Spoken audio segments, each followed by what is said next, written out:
Hey everybody, how's it going? I'm Sethum and welcome back to another video guide for Raid Shadow Legends. Today in this video, folks, I will be doing a introductory guide into champions in Raid Shadow Legends.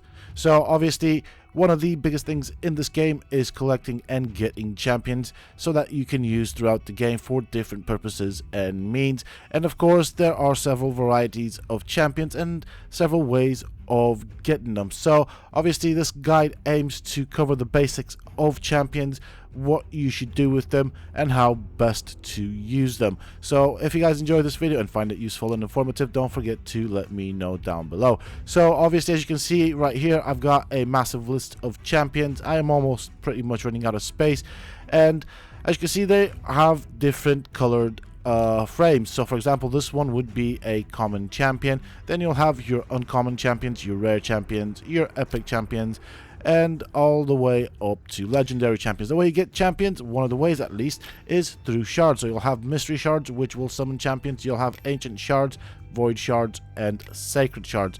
Ancient shards are harder to get than mystery shards, void shards are even harder to get, and sacred shards are even harder than that. So obviously the best champions can be obtained from ancient, void, and sacred shards. Now obviously these will have different purposes. Over here there is a summoning table, so as you can see, mystery shards will summon up anything to rare with a very rare chance of that dropping, which is 1.4%. Ancient shards will have a 91.5% for rares, epic a 8% chance, and legendary a 0.5% chance.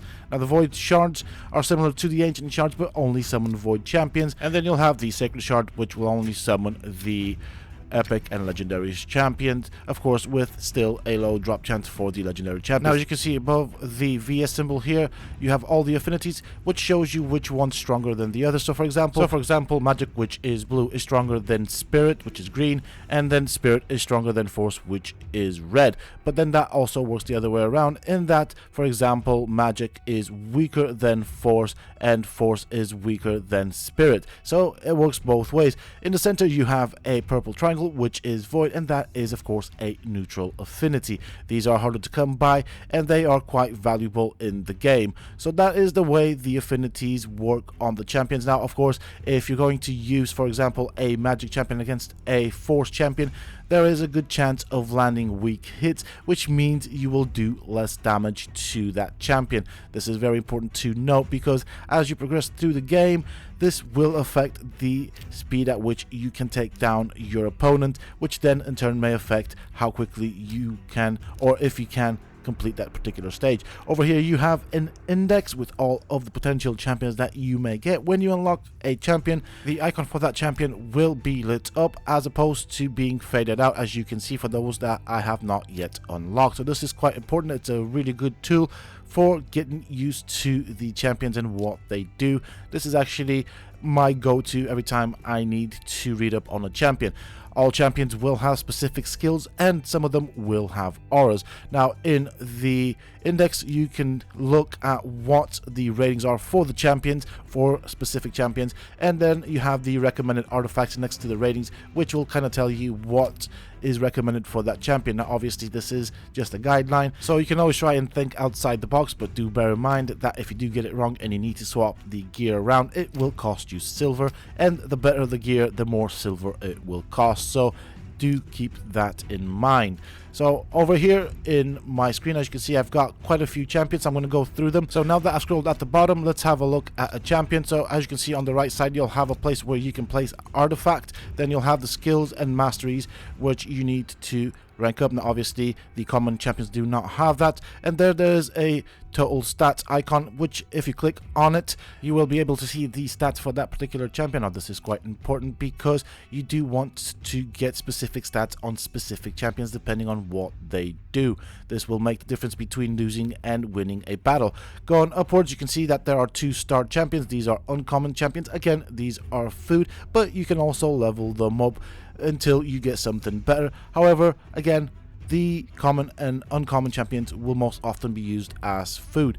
Further up we have the 3-star champions, which also have a blue frame. Now this is quite important right here. You do not want to use these as food to level up other champions. These are harder to come by, and Obviously they have multiple purposes, and I'll go into why you don't want to use them for food later on in this video. Further up we have the 4-star champions, and as you can see, the frame of the icon for the champion changes to purple because these are epic champions. And then finally you will have your legendary champions, which have a golden aura. These are amongst the best champions and most definitely not to be used for food. Same applies to the rare champions and the epic champions, which have the purple little frame around their icon.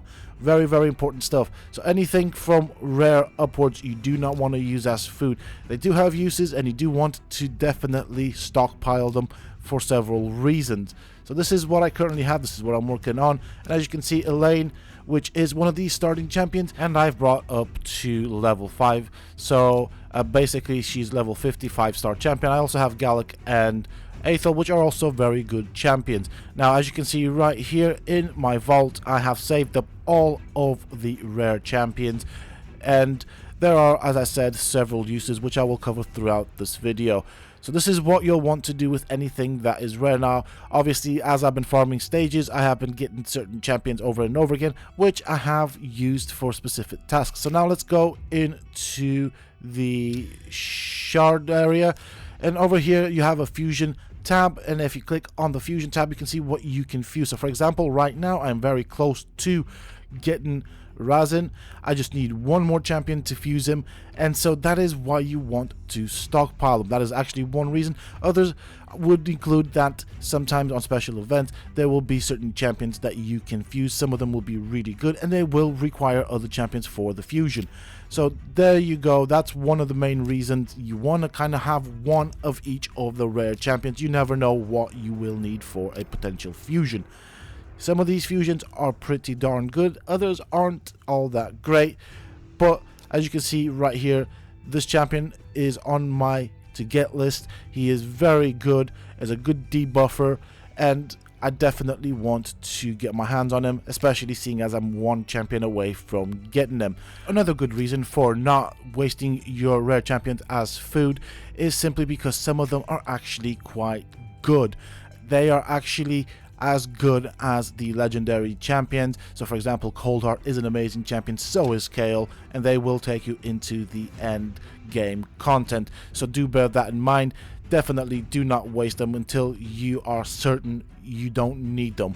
So very, very important stuff right here. Now, another way of getting champions is by farming specific stages in the campaign. So actually all stages in the campaign will have a chance of dropping common, uncommon and rare champions. Over here I am currently farming the Deadlands, and that is because I want this particular champion. I want as many War Maidens as I can get. She is an amazing debuffer, and she is definitely going to fit in my lineup. Now, as you can see underneath the Mist tab right here, each level and stage will have specific drops. So for example, this one can drop several champions. Now it will vary depending on the level that you're at, and so for example, certain stages will drop common and uncommon champions. Some will drop common and uncommon and rare champions, and they can also drop shards. They can also drop artifacts and stuff like that. So that is one of the reasons you will want to farm the campaign. Of course, it also is a good place to farm money and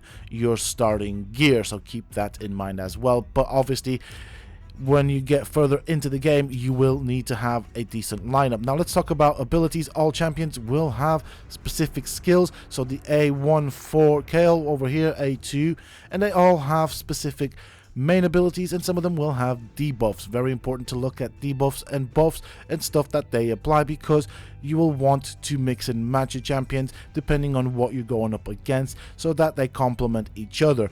Generally speaking, champions will have multiple skills, and the A1 or the first skill is one that does not have a cooldown. The others will have a varying cooldown, which sometimes can be brought down through the use of tomes. Also, you want to bear in mind your specific champion and its attacks and what it's based on, or skills. So for example, for Kale, his skills are based on attacks. I do want a high attack ratio, and I do also, for example, with Kale, you'll want to have a 100% crit rate, and then obviously a high crit damage. This will affect the amount of damage that your champion does. So for example, in a skill, for example, for Elaine, as you can see right there, damage is based on attack. So ultimately what that means is you'll want a high attack, and then you'll want to have 100% crit chance, so that means you will crit every time, or almost every time, depending on what affinity you are fighting. And then you'll want a high crit damage. The higher the crit damage, the more damage she will dish out. And as you can see, certain champions will have their damage based on attack. Certain champions or other champions may have their skills and damage based on hit points or defense. So for example, Tyrell's damage is based on defense, so you want to keep this in mind depending on what you're going to use that champion for.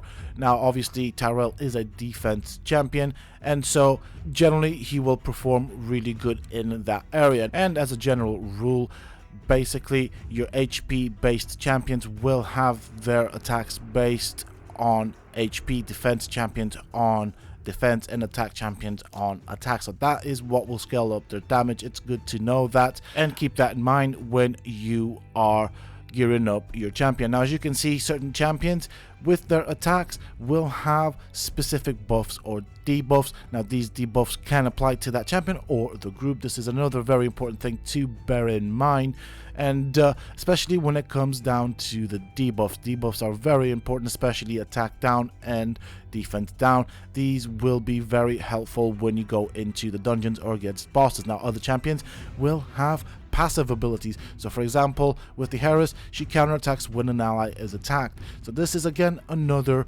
thing to keep in mind. Certain champions will have some really good passives to look at. Now let's talk about leveling up your champions in the tavern. Now there are several ways you can level up your champions. You can level them up by taking them into the campaign and farming campaign, and another way you can level them up is by feeding them other champions. You'll generally want to use the common and uncommon champions for this and nothing else. Very, very important thing here. Another way you can do that is by using the brews to level up your champions. Although if you're going to use the brews, I do suggest that you use them against better champions that you intend to keep. And obviously always use, for example, your magic brews on your magic champions for the best outcome.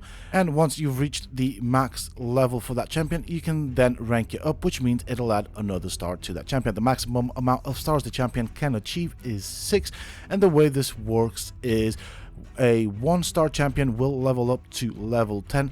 After it's done that, you will need to feed it a 1-star champion to get to 2 stars.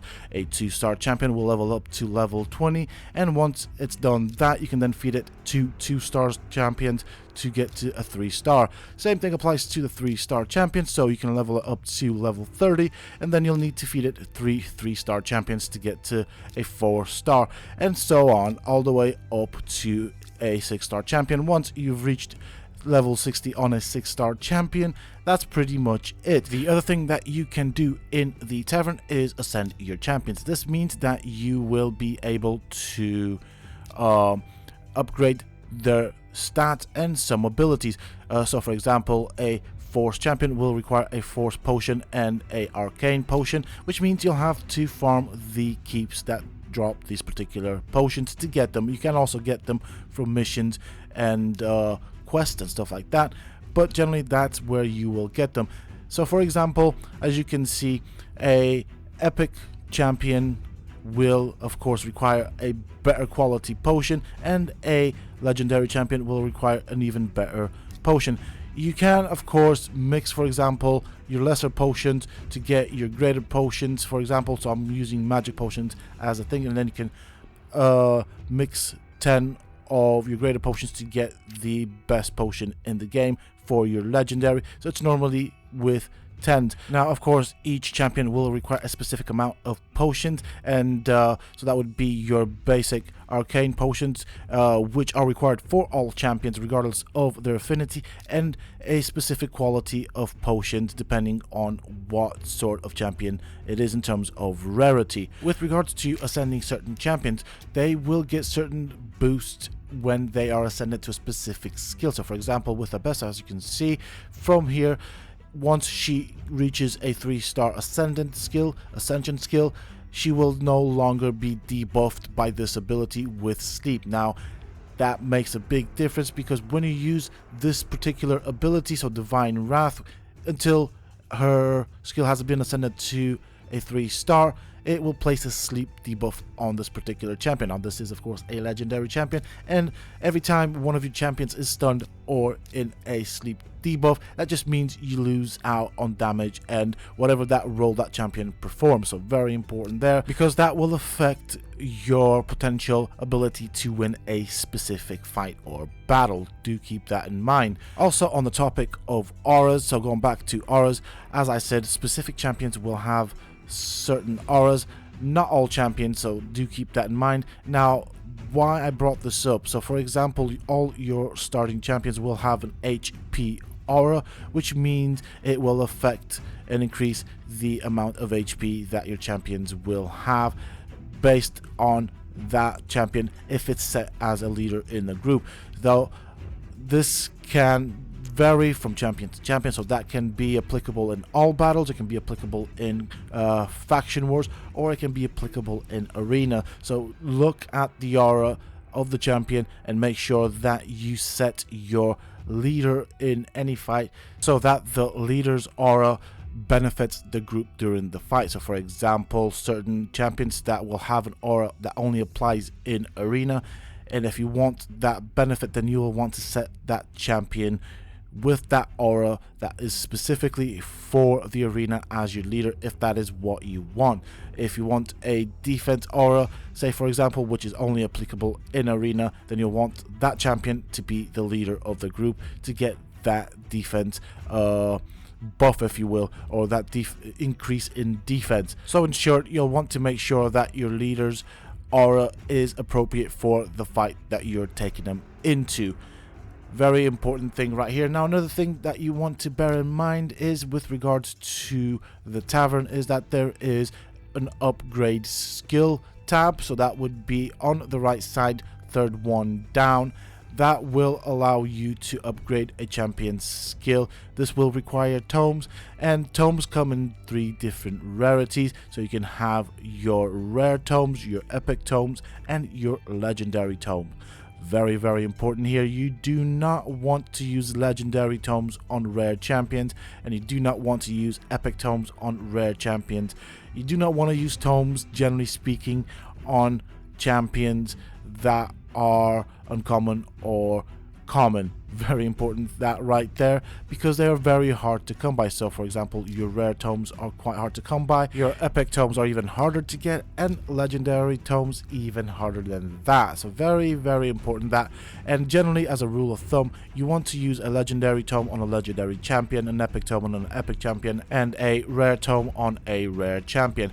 This is quite important, and because of how hard they are to come by, you also want to make sure that the champion you are going to work on using those tomes and upgrading their skills are champions that you will end up using a lot in the long run. So that is going to make a big difference to the playability and basically the enjoyability of the game. You definitely do not want to invest tomes in champions that will be outgrown later on in the game. So you want to save them up for those champions that you know will be used throughout the game and even in the end game content. Also, you can at some point in the game obtain chicken of various stars. So for example, a 5-star chicken will act as a 5-star champion in terms of ranking up another champion. So with that, I just wanted to say that these are very hard to come by, very rare, so do make sure that that 5-star chicken or that chicken, whatever star that you have that you want to use, make sure you're going to use it on a champion that will benefit you in the long run. Now, I did mention at some point in the video not to waste your rare champions, so basically when you save them up, you will end up stockpiling them and duplicates and stuff like that. So what I tend to do with my duplicates, the ones that I do not need and I know I will not need, is I will then level them up and then rank them up to a 5-star and then use them as food to get whatever 5-star champion that I'm working on to that 6-star. So that is generally how I do it. It does save up on energy, and with this you have to be very, very careful to make sure that you are not wasting champions, because they are hard to get. There are a ton of rare champions, and so if you wasted a rare champion that you may potentially need later on in the game, then getting that champion back can sometimes be a bit difficult, and you'll end up regretting it. So be very careful with regards to the rare champion, especially when you start out in the game. Every little counts, and it's going to help you get towards that end content. I have made that mistake, so I did use a void champion that I thought was bad, but then that void champion, because I did not have a duplicate of it, was actually a requirement for a fusion, so I could have used it for that, but that was just me getting impatient. Do not make that mistake. Make sure you have at least one copy of all of the rares before you decide to use them, and only use the rare champions that you know you will not use. You can also rely on the feedback system. Although the feedback system in the game sometimes can be unreliable, it is community based, and you know that is subjective to what people think about certain champions. Now I have seen champions that were bad according to the feedback system pretty much do stuff that I never thought possible. So always look at what the skill set that champion has, and try and think of how that can be used. They all have a purpose and a role to fill, and some people may potentially rank down other champions because they have a better champion that performs that task better. But when you're starting out in the game, you won't have that legendary, so you have to also rely on your ability to think your way through and find a way to fit those so-called bad champions in your lineup. So very important, that right there. So what I'm saying basically is keep in mind what the community says about that champion, but take it with a pinch of salt, because that champion that may potentially, or that has been ranked as being bad, may be very useful for a specific role for you. I do realize that this video was a bit long, but the champion system on all champions basically in this game are quite complex, and there is a lot to cover. I do hope that you have enjoyed it and found it useful and informative. If you have, please do not forget to support me on the channel by hitting that like button. Subscribe to the channel if you're new and haven't already for more similar content from myself. And if you have just subscribed, why not check out some of my other videos and guides here on this channel. Who knows, you might just enjoy them. And don't forget to hit that bell icon so that you get notified when I upload new videos and content to the channel. Also, for those interested, you can always find me on the Sethtopia Discord. Links to this, of course, you can find down below in the video description, as well as in a pinned comment from myself. Until next time, stay safe, folks.